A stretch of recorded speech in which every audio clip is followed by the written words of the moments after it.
인생을 살면서 한두 번쯤은 이렇게 죽고 싶다는 마음을 가졌을 것입니다. 이대로 팍 죽어버렸으면 좋겠다라는 생각, 누구나 한 번쯤은 다 갖지 않았을까 하는 생각을 가져봅니다.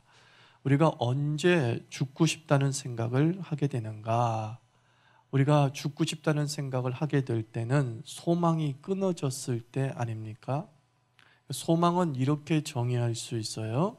나를 살게 하는 이유, 또 내가 살아야 하는 이유.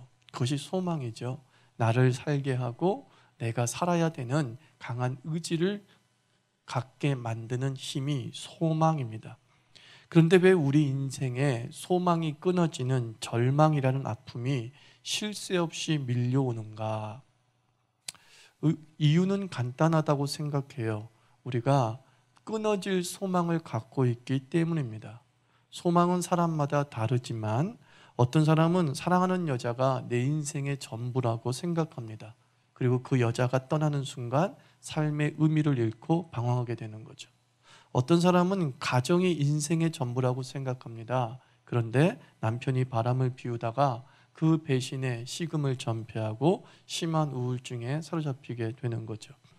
어떤 사람은 승진만을 생각하며 살았습니다. 그런데 권고사직을 당합니다. 명퇴를 당합니다. 동기가 나보다 빨리 승진합니다.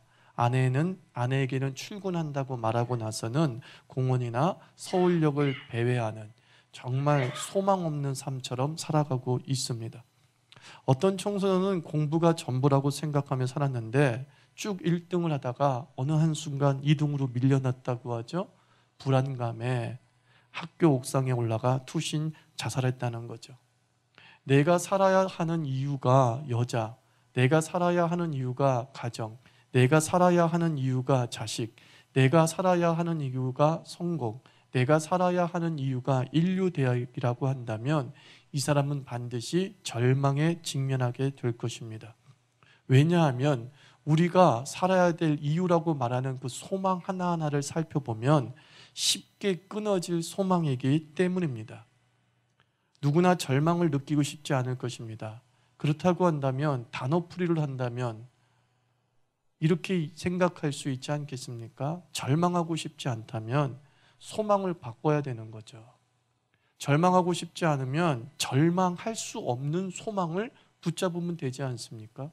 누구도 끊을 수 없고 누구도 방해할 수 없는 소망을 가지고 있다고 한다면 그 소망의 힘은 절망을 결코 용납하지 않을 겁니다.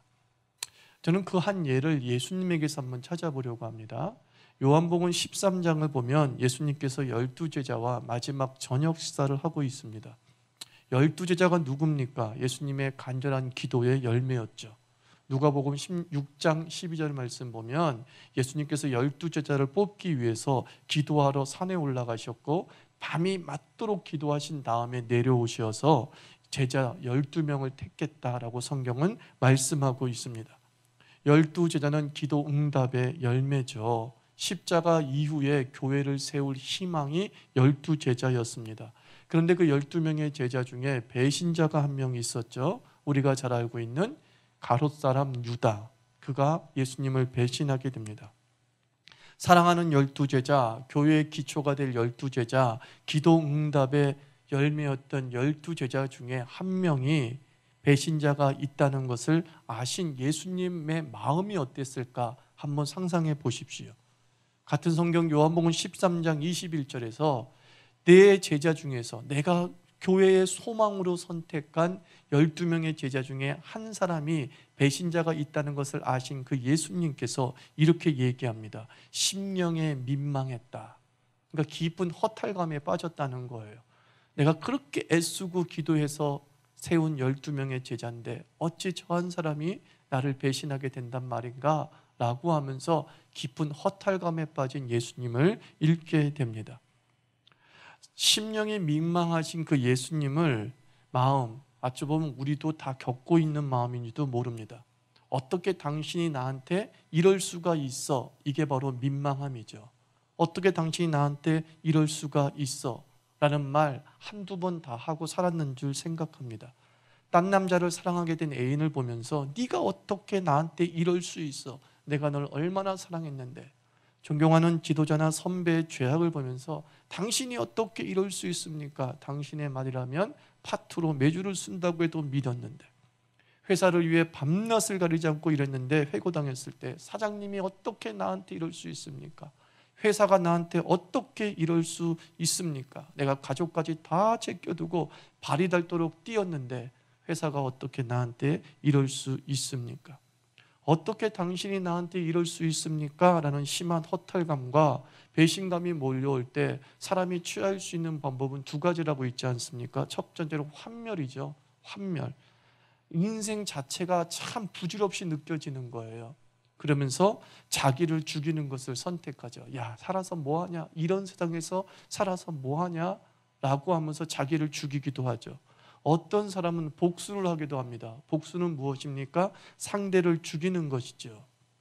우리가 절망을 겪었을 때 이 두 가지 현상이 우리 인생에서 나타날 수 있다는 거예요. 나 자신을 죽이거나 누군가를 죽이거나 하는 방법으로 내 마음의 상처를 치유하려고 한다는 것이죠. 어떤 이들을 공격함을 통하여서 자신의 이 절망감들을 표출하는 사람들도 있고, 자기 자신에 대한 심한 우울감에 빠져서 자기 자신을 죽음으로 내모는 경우도 있다는 것입니다. 예수님도 이 심한 배신감 앞에서 허탈감을 느끼는 가운데 어쩌면은 제자들을 다 소용없어 라고 하면서 제자들을 버릴 수도 있었을 것이고, 아니면 하나님 아버지 이게 무슨 말이란 말입니까? 내가 애쓰고 수고한 결과가 이겁니까? 라고 하면서 막 자신의 목숨도 그냥 끊을 수도 있지 않을까 하는 생각을 가져봅니다. 그래서 다시 한번 요한복음 13장을 계속 읽어갑니다. 13장 31절에서 예수님께서 이렇게 말씀해요. 저가 나간 후에 예수께서 가라사대 지금 인자가 영광을 얻었고 하나님도 인자를 인하여 영광을 얻으셨도다. 예수님께서 실패를 말해야 될 때에 성취를 말하고 있어요. 환멸을 느껴야 될 때에 영광을 말하고 계십니다. 복수를 계획하고 있어야 될 때에 자기를 향한 사명을 지금 강조하고 있는 거죠. 이유가 무엇이냐면은 32절 다시 한번 읽어보면 하나님이 저로 인하여 영광을 얻으셨으면 하나님도 자기로 인하여 저에게 영광을 주시리라. 예수 그리스도께서는 배신자 가룟 유다를 바라보면서 환멸을 느꼈지만 그의 시각을 다시 한번 누구에게 고정시키냐면 하나님에게 고정시켜요. 하나님이 영광을 주시리라. 하나님이 영광을 주시리라. 예수님께서는 12 제자에게 소망을 두고 계신 것처럼 보이지만 사실은 예수님은 12 제자에게서 교회에 소망을 두고 있었던 것이 아니라 그의 모든 소망의 초점은 하나님에게 있었다는 거예요. 하나님이 영광을 주시리라. 그의 공생의 3년 동안에 수많은 배신과 수많은 조롱과 수많은 난관들에 부딪혔을 때에도 결코 절망하지 않고 환멸하거나 복수하지 않고 자신의 길을 꾸준히 갈 수 있었던 이유는 뭐냐면 예수 그리스도의 소망은 하나님 자신이었다는 거예요. 예수 그리스도는 12 제자에게 소망을 갖고 있었던 것도 아니고, 예수 그리스도는 나를 따라오는 많은 대중들에게 소망을 두고 있었던 것도 아니고, 예수님은 자기를 위해서 희생한 세례 요한에게 소망을 둔 것도 아니고, 예수 그리스도의 오직 한 가지 소망은 무엇이냐? 하나님 자신이었다는 거예요. 하나님만 바라보았다는 거죠. 앞서 말한 대로 절망이란 무엇입니까? 소망을 잘못 선택한 자의 아픔이잖아요. 끊어질 소망을 추구한 자는 절망을 느낄 수밖에 없는 거예요. 가정에 소망을 두고 자식의 소망을 두고 직장에 소망을 둔 사람은 언젠가 그 가정이 절망이 될 거고, 언젠가 그 남편이 절망이 될 거고, 언젠가 그 친구가 절망이 될 거고, 언젠가 그 직업이 절망이 될 거라고요. 이 세상에 끊어지지 않을 소망은 없다는 거예요. 내가 살아야 되는 이유가 직업이고 가정이고 자식이라고 한다면 그것은 언젠가 나에게 아픔을 주고 괴로움을 주고 절망의 허탈감 속에 빠지게 될 수밖에 없습니다. 그래서 하나님께서는 말씀합니다. 내가 절망을 좀 해결해 줄게. 어떻게 너에게 해결해 주느냐? 너의 소망을 바꿔. 이게 성경의 답이에요. 결코 네 소망이 끊어지지 않게 해줄게 라고 말씀하는 게 아니라 네가 간절히 기도하고 있는 그 기도의 소망, 내가 반드시 이루어질게 라고 말씀하시는 것이 아니라 간절한 소망을 놓고 기도하는 수많은 주의 자녀들을 향해서 하나님은 말씀하는 거예요. 내 사랑하는 자녀들아, 소망을 받고 네가 지금 간절히 목숨 걸고 기도하는 그 소망에 대해서 한번 다시 점검해봐. 그게 과연 끊어질 소망인지 끊어지지 않을 소망인지. 내가 볼 때는 네가 끊어질 소망을 가지고 간절히 기도하고 있구나. 절망을 느낄 수밖에 없는 신기루 같은 소망을 가지고 네가 목숨을 걸고 있구나.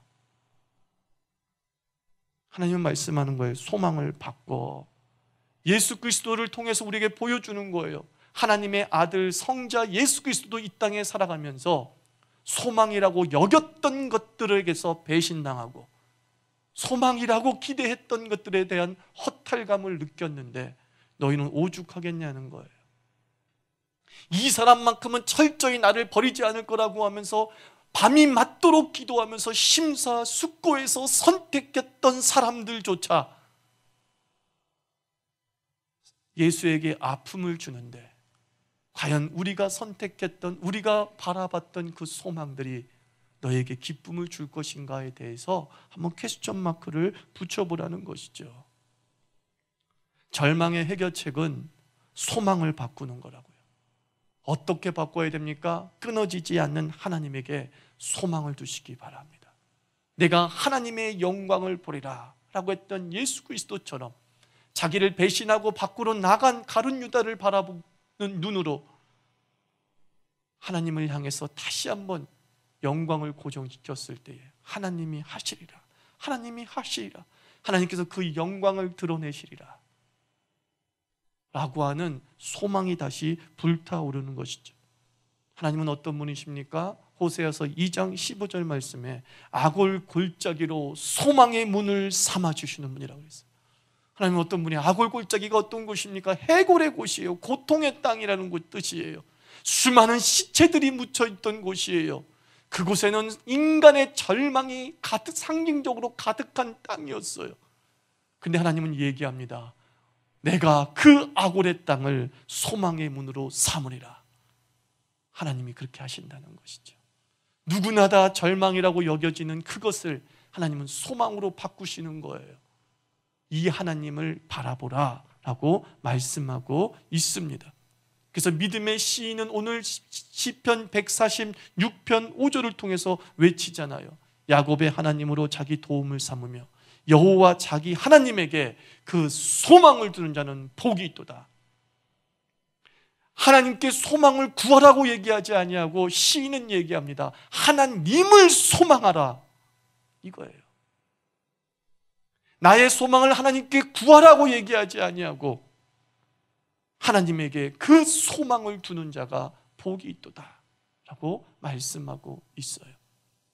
여러분, 하나님 바라고 계십니까? 하나님 갈망하고 계십니까?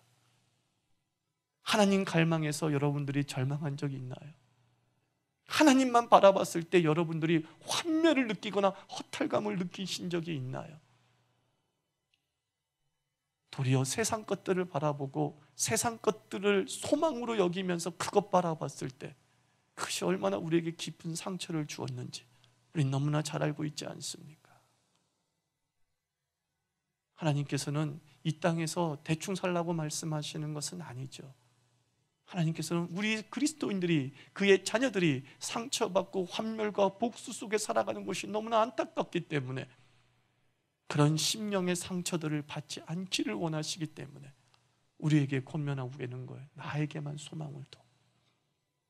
나는 끊어지지 않는 소망이야 말씀하는 거죠. 나는 결코 굴복되지 않는 소망이야 라고 주님께서 우리에게 말씀하고 있습니다. 그러므로 우리 자유교회 교인들 한 사람 한 사람 우리 신앙생활 이제는요 이렇게 했으면 좋겠어요. 하나님만 구하는 거예요. 하나님만 구하는 거예요. 마치 너희는 먼저 그의 나라와 그의 일을 구하라.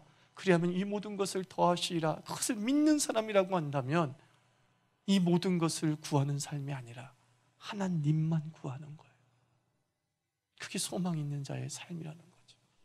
하나님만 갈망하는 거예요. 하나님으로 채워지기를 위해 주님께 기도하는 거예요. 오늘 하나님 아버지, 나의 소망은 하나님 만나는 것입니다. 나의 유일한 소망은 당신과 교제하는 것입니다. 나의 유일한 소망은 당신과 사랑의 미러를 나누는 것입니다. 나의 유일한 소망은 하나님 당신 자신입니다. 이것이 신앙이라는 거죠. 이것이 하나님께서 우리를 부르신 이유예요. 왜? 앞서 말씀드렸듯이 상처받는 자기 사랑하는 자녀들이 너무 불쌍해서, 얘네들이 상처받지 않고 살 수 있는 애들인데, 절망을 느끼지 않고 살 수 있는 삶이 있는데, 그 썩어질 것들에 소망을 둠으로 말미암아 연례적으로 상처받고 환멸 느끼고 복수에 불타고 세상의 염세주의로 돌아가는 삶을 보면서 하나님이 안타까워서 말씀하는 거예요. 내가 너 치료해 줄게. 다시는 절망이 없게 할게.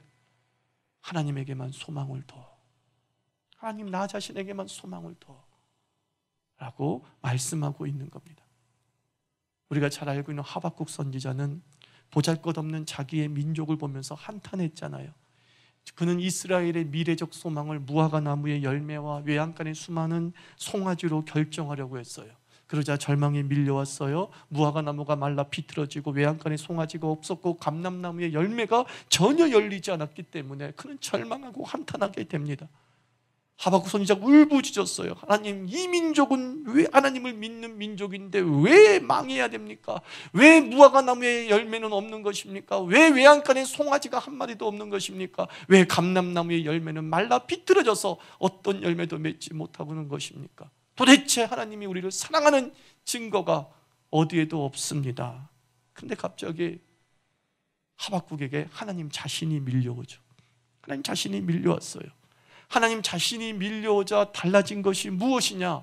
달라진 게 하나도 없었어요. 여전히 무화과 나무 열매는 없어요. 외양간에는 송아지가 없어요. 포도나무는 더 앙상하게 말라 비틀어졌어요. 하나님이 밀려왔는데 상황은 바뀌지 않았어요. 여전히 이스라엘 민족은 포로 생활하고 있어요. 여전히 이스라엘 백성은 타지에서 나그네 생활을 하고 있어요. 그런데 그가 한탄하기 전의 상황과 똑같고 한탄한 후의 상황과 똑같고 하나님이 밀려온 이후에도 조건과 여건은 여전히 똑같은데 갑자기 하박국의 찬송이 달라지고 기도가 달라집니다. 뭐라고 얘기합니까? 난 여호와로 즐거워하고 나의 구원의 하나님을 인하여 기뻐하리로다. 주 여호와는 나의 힘이라 그랬어요. 그의 상황이 바뀌어서 나는 여호와로 즐거워하리라고 말한 게 아니에요. 여전히 뭐가 없었다고요? 무화과 나무 없어요. 여전히 뭐가 없었다고요? 포도나무가 없어요. 여전히 뭐가 없었다고요? 감람나무 열매 없어요. 하나님으로 충만해진 이유, 그에게 달라진 것이 무엇입니까? 영혼이 달라진 거예요. 절망해야 될 상황에 절망하지 않게 돼요. 한탄해야 될 상황에 한탄하지 않아요. 환멸을 느껴야 될 상황에 환멸 느끼지 않아요. 복수하고 싶은 상황에 복수할 생각도 떠오르지 않아요. 하나님으로 가득 찬 그에게 유일하게 남아있는 반응은 무엇이냐? 난 여호와로 즐거워하고 기뻐하리로다. 이게 신앙하는 맛이더라고요. 이게 신앙하는 맛이에요. 저는 한국교회 간증이 바뀌어야 될 이유가 여기 있다는 거예요. 정말 위대한 간증은 무엇이냐? 내가 주께 부르짖더니 내 인생에서 이런 문제가 해결되었다고 하는 열매의 간증이 아니라 우리 한국교회가 추앙해야 될 간증은 무엇이냐? 여전히 삶의 여건 속에서도, 열악한 삶의 아픔 속에서도 하나님을 찬양하는 자들을 우리는 존경해야 되고 높여야 되는 것이죠. 여러분, 왜 바울의 신앙의 사람이라고 얘기합니까? 왜 우리는 바울의 신앙을 존경받아야 됩니까? 바울이 대단한 역사를 일으켜서요? 그의 기도가 다 응답돼서요? 아니죠. 바울의 기도는 번번이, 그 개인의 소망은 번번이 거절당합니다. 그 대표적인 경우가 감옥에서 빌립보가 기도합니다. 하나님, 나 빠져나가게 해주세요. 살게 해주세요. 내가 살아도 주를 위해서, 죽어도 죽어서 주를 위해서 죽는 것이나 내가 사는 것이 주께 더 유익이 되므로 내가 살기를 소망한다고 확신했어요. 그 빌립보 내용이잖아요. 근데 그 빌립보서 그 내용대로 나는 살 것이라는 그 확신대로 됐어요? 되지 않았어요. 바울은 죽었어요. 감옥에서 참수형을 당했어요. 근데 그 빌립보서를 뭐라고 얘기하죠? 기쁨의 서신이라고 그래요. 기쁨의 서신이에요. 왜요? 바울은 상황을 뛰어넘는 하나님 자신으로 충만했기 때문에 그의 소원이 거절돼도 그는 결코 슬퍼하지 않았어요. 그의 소원이 무시당해도 그는 결코 한탄하지 않았어요. 왜냐하면 그의 유일한 소망은 예수 그리스도 자신이었기 때문이에요. 내가 푯대를 향하여 달려가노라. 내가 이전 것은 다 잊어버리고 내가 잡았다고 여기지 않는다. 나는 오직 주 예수 그리스도 그분을 바라보며 그 푯대를 향해 달려가노라. 그게 신앙의 전부였던 거예요. 그게 이 바울의 신앙이고, 그것이 바울이 우리 믿음의 후배들에게 알려주고 싶었던 신앙인 거예요. 하나님으로 기뻐하는 것, 예수 그리스도로 기뻐하는 것, 결코 끊어지지 아니하는 소망으로 기뻐하는 것. 제가 이번 주에 책 한 권 소개하지 않았습니까? 그죠? 내 기억 속에 하나님의 은혜. 알츠하이머병을, 우리말로 치매를 앓고 있는 부모님을 모신 신학자가, 그 부모님이 돌아가실 때 예수를 모르고 예수를 얘기도 못하고 다 잊어버렸기 때문에 돌아가셨죠. 누구나가 갖는 퀘스천 마크잖아요. 저 우리 부모님은 구원받은 건가? 이 신학자도 고민하면서 얘기하죠. 그러다가 그가 성경을 읽으면서 느낀 게 무엇입니까? 모든 것은 다 잊을지라도 나는 너를 잊지 않으리라. 구원은 내게 주도권이 있는 것이 아니라 하나님이 주도권이 있다. 나는 예수를 잊을지라도 하나님은 내 이름을 잊지 아니하신다. 이 하나님에 대한 소망을 발견하게 된 거예요. 나는 병으로 모든 것을 기억을 잊어버릴지라도 하나님은 나를 기억하신다. 우리의 구원은 누구에게 달려 있어요? 하나님에 달려 있는 거예요. 우리의 건강한 몸이 구원을 결정하는 게 아니에요. 우리의 건강한, 그리고 건강한 이성과 지성이 우리의 구원을 결정한다고 생각할 때 우리는 알츠하이머 같은 병에 걸리면서 절망을 느껴버리는 거예요. 저렇게 똑똑했던 우리 부모님이, 저렇게 똑똑했던 내 남편이 어떻게 된 거야? 그때 한없이 절망하게 되잖아요. 근데 주님은 말씀합니다. 세상 모든 것들은 잊을지라도 나는 너를 잊지 않으리라. 이사야 선지자를 통해서 말씀한 건 아닙니까? 내 기억 속에 하나님의 은혜, 그보다 더 중요한 것은 하나님의 기억 속에 나의 이름이에요. 하나님 나를 잊을까요? 잊을 수 없어요. 결코 잊을 수 없어요. 그래서 우리는 하나님을 바라볼 때마다 절망하지 않게 되는 이유가 여기에 있는 거죠. 그 소망 바라보시면서 오늘 이후로 우리 그리스도 자유계 교인들 한 사람 한 사람이 하나님의 충만함과 하나님 자신에 대한 갈망과 그리고 하나님의 만남에 대한 갈증으로 말미암아 내 굶주림과 내 영적인 배고픔을 채워주시고 목마름을 해결해 주시는 그 하나님의 놀라운 은총으로 하박국의 찬양이 넘치기를 주의 이름으로 축원합니다.